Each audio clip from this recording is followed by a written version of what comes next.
Hi guys, welcome back to my channel. Welcome back to the Empire. If you're passing by for the first time, please feel free to join us by subscribing and hitting the notification bell to get notified every time my video is uploaded. My name is CJ. I do lifestyle and beauty content here on YouTube and beauty content more on Instagram, so you can check me out on Instagram also. I'm a makeup artist and I'm also a mother of two, an 8-year-old and a 1.5-year-old baby, and I am married. Been married 8 years, or is it 9? It's close to 9 years now. So yeah, that is what we're here to talk about today. So brace yourselves. I hope you enjoyed this video. I hope you like it. Don't know if my ears are falling. I hope you like it and you enjoy this kind of content. Please give it a thumbs up. So yeah, let's get straight into this video. So yeah, today in this video I want us to talk about marriage expectations versus reality. So sometimes I do sit downs which I hope they can help somebody here and there. So I want us to talk about marriage, the expectations that I had, and the reality. So first of all, I did not have any expectations growing up that this is what I want to have when I get married, or I wasn't like really into the marriage kind of thing. Was I really? I'm not so sure. But I never had like perception of what I want to have when I grow up, but what I know is I never wanted to have a rich guy. Like, that's so weird saying it right now. Like, I wanted somebody who will start from scratch and then just grow together and just, you know, build together up. Alright, so I got married at quite a young age. First, let me say that I don't think there's a right age for somebody to get married. You can get married at any age you feel like, as long as you're above 18. I don't think, if you find the right person, it doesn't matter what age you get married, things can just flow in the right direction. Others say it's good to wait until you're 25. Others say it's good for you to wait until maybe you're 30, or maybe others say 22. I don't know, it just depends. When you get married, people have different reasons for getting married, right? You can get married because you love somebody. You can get married because you felt pregnant. You can get married because it was arranged for you guys to get married at a particular time. Like, there's so many reasons why people get married, okay? So I will not tell you my reason. The thing is, we got married, and I got married at such a young age, 21 to be precise. That's when I got married. And when I got married, I found myself in that situation. I was like, the first thing I knew was that we're going to continue being, you know, sexually active. I'm going straight into it right there, sexually active, and we're going to continue being hyped about sex and just, you know, falling in love with sex. And all the times we're going to have sex 24 hours a day, like, you know, we see it in the movies, and you're going to be so aggressive when it comes to sex, and it's going to be so interesting. I'm not saying it's not interesting, it is interesting, but you see, now we have all these movie ideas of marriage and sex and all that. Yo, let me tell you, the reality that is going to hit you is that sex is not even your number one priority. You tend to forget about sex. It's not like you forget, it happens, but not the way you'd expect it to be. So like every time. Like I'm at the point where I'm like, we had sex on Monday, why are you having it on Friday again? You know, like I'm just giving you a time frame. I'm not saying that that is how it is in my marriage. No, I'm not saying, but I'm saying that if you go there and you're thinking that you're going to be having sex all the time and sex is going to be your number one priority, yeah, it's going to be shock on you. Things are going to be totally different. That's not how it's going to be. So I feel like the sex part got a little bit different. It's not the way we expected it to be, but it is interesting, but not the way as a small girl or a teenager or a youth you think sex is going to be the key of your marriage. So that right there gave me a shocker. It gives so many people shockers, actually. I think it gives a lot of people shockers. Comment down below, let me know what was your expectation and what is your reality. The other thing is that you'll always expect that when you're married, your partner will conform to what you want, like they be the way you want them to be. Girl, that doesn't happen. They continue to be themselves, because now, first of all, you people are two different people who have been raised in two different backgrounds, so everybody is coming in together with their own perception of how things should go and how things should run, and it's not that simple. So one person may be raised in a certain way that is annoying to the other person, so you have to adapt or conform You cannot change a person in marriage, by the way. You cannot change a person. What you can do is you can adapt, right?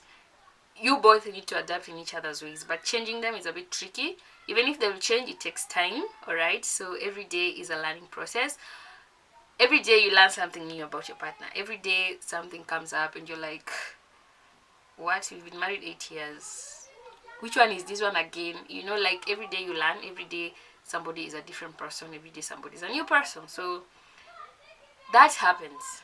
It's not going to be the same person, and it's not going to be the person that you want them to be immediately. Like, boom. It's not going to be like, boom, you need to stop throwing socks all over the place when you're, don't take off your clothes and do, those kind of things. Like I'm trying to say, it's not going to be a one-day affair for you to change. Thought we will never fight, that it's always going to be lovey-dovey and text messages and love and I love you all the time, and I feel like I can't cuddle all the time, and just stay here with me all the time. You're not going to go to work. Just, people fight, and I don't mean physical fight. I mean like, when you just have issues that you can't settle, or you can settle, and at some point you even fight to a point where you need other people to intervene to settle your issues.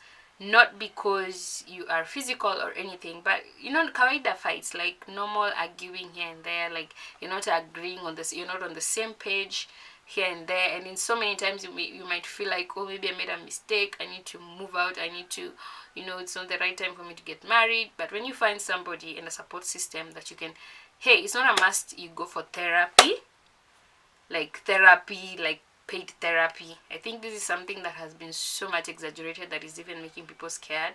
But just finding people that you can look up to and talk to.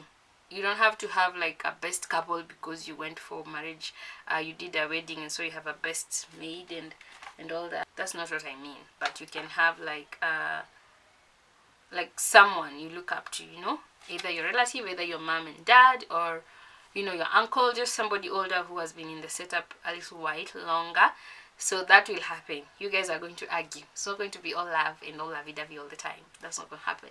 That's not going to happen. So you have to find somebody you can always talk to, so that things don't get way difficult to handle, to a point that you guys need to separate because of small issues that you couldn't be solved. Because most of these separations happen because of just small issues that cannot be solved. You cannot find somebody older to just help you solve them. That's my take. That's what I think. I don't know what you think. Okay, so there will be fights. If you think there are not going to be fights, there will be fights. Alright? When you're dating, you're not fighting, but when you enter into that marriage, you're living with someone else who is not conforming to your ways, there will be fights. There will be arguments. And I'm not talking about physical fighting. I'm talking about just not even verbal fighting. Like, just you're not in the same page kind of fighting. That's what I'm saying. Something that I was expecting, but the reality shocked me, and this is opposite to what other people think. I expected that when I get married, both of us will provide equally, and I will be providing for my family. Now, my expectation, my reality is, this earring keeps falling.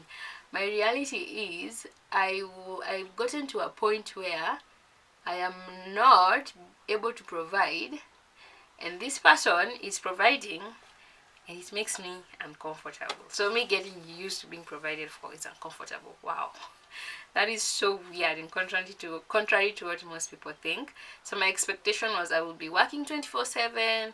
There was no point I'm going to stay here and just stay at home and do nothing and not providing, that kind of way. So the reality is I have to stay, and somebody else has to take care of me, which is something that I'm still adapting to. I'm not used to it because I'm not the kind of person who'll come to you that I need salon money. Like, I feel some type of way being taken care of. I don't know why, but I'm adapting. So I didn't expect that to happen, but it has happened. In life there are stages, all right? So my expectation was we will be 50-50. I will deliver and he will deliver. So right now he's 100, I am 0.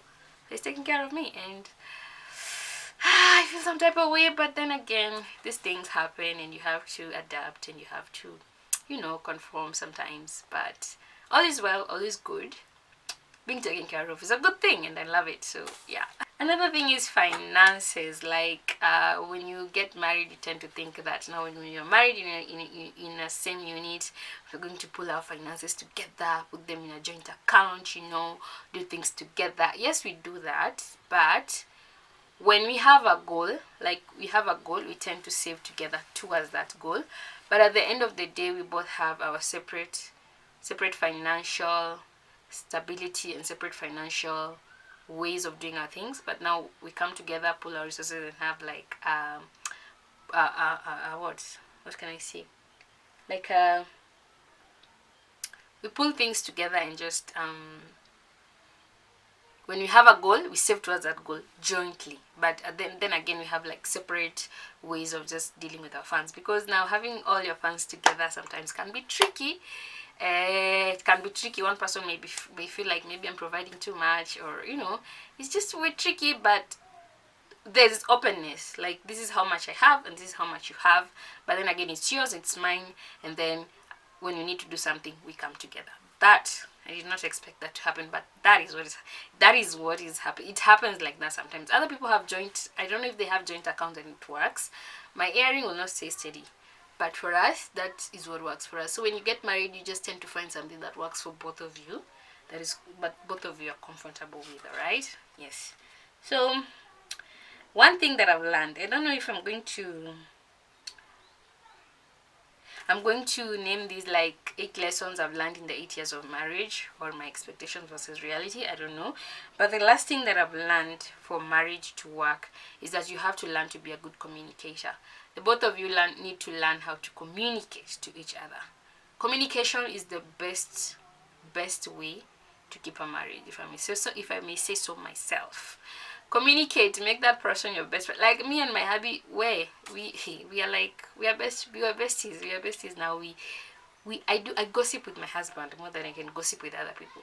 I gossip with my husband first, and then I gossip with you. The other thing I did not expect, I think this is going to be 8 lessons that I learned in the 8 years of marriage.